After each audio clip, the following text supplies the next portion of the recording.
राज्यसभा निर्वाचन में बड़ विजय पर आगरपड़े देखा बीजेपी जोरदार उत्साह। मनमोहन सामल, सुजित कुमार एवं स्वाधीन प्रार्थी दिलीप राय विजय को नहीं आगरपड़ा महताब मंडल होईछि विशाल विजय उत्सव। कुआसमड़िया छकरू लक्ष्मी बजार छक पर्यंत होईछि शोभा यात्रा।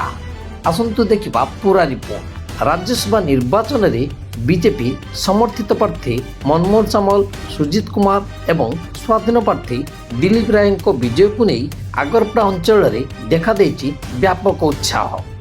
भद्रक जिला आगरपड़ा महताब मंडल पक्षरु ए विजय को नहीं एक जोरदार विजय उत्सव पालन करा जायथिला। ए अवसर में बीजेपीर समस्त नेतृत्व और कर्मकर्ता माने एकत्रित होई कुआसमड़िया छकरू लक्ष्मी बजार छक पर्यंत एक विशाल शोभा यात्रा करथिले।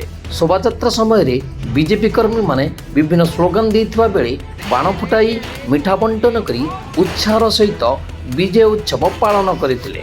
आज जो राज्यसभा निर्वाचन में भारतीय जनता पार्टी विजय हासिल करछंती एथिपति भारतीय जनता पार्टी जो रणकौशल आज सक्सेस कर साधारण लोक मन माजिकी सरकार रे बसला परे क्षमता को आना ग्रामांचल में उन्नति होती ठीक से राज्यसभा को जो मैंने जाऊँगी से आमर गर्व गौरव मनमोहन सामल महोदय एवं सुजित कुमार एवं दिलीप राय ये आगामी दिन में भारत वर्ष में साधारण लोकों काम करने सहित भारतीय जनता पार्टी कौन तृणमूल स्तर शक्तिशाली हो निश्चित भाव में भूमिका गुरुत्वपूर्ण निश्चित भाव में भारतीय जनता पार्टी आगामी दिन में तृणमूल स्तर मजबूत हम। এই অবসରରେ आगरपड़ा महताब मंडल सभापति अमूल्य रत्न नंद कहिथिले जे राज्यसभा निर्वाचन रे এই विजय प्रमाण कर देछि जे बीजेडी और कांग्रेस मेंट पदार पड़िछि। लोके माने एबे विकास और दृढ़ नेतृत्व को बाछुचंती बोली से कहिथिले।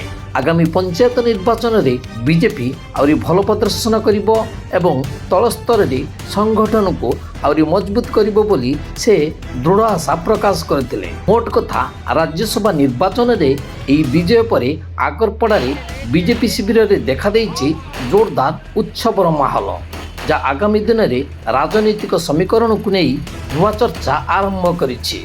कैमरामैन चंदन सह कुमार गौरव की रिपोर्ट 3KYT न्यूज आगरपड़ा भद्रक।